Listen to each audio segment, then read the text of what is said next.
به اساسهای اسلام باید برگشت. به خود دقت داده و به دیگران اهمیت ندهید و همیشه شکرگزار به الله باشیم.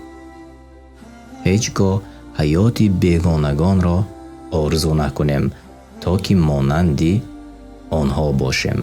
به حکمت الله باور کنید. الله به هر کی خواهد می‌دهد و از هر کی خواهد می‌ستاند، با آن سببی که تنها به او تعالی معلوم است. به آنی که الله کی داریم میباید شکر گویم و آنی که نصیب دیگران است به حال خودش باید مانیم. فراموش نکنیم که الله عادل است. فراموش نکنیم که با فهمیش محدود ما چیز چونین و چونان است، اما حیات عادلانه است. تنها نگاه ما از یک طرف است. زندگی کی برایمان آسان می شود؟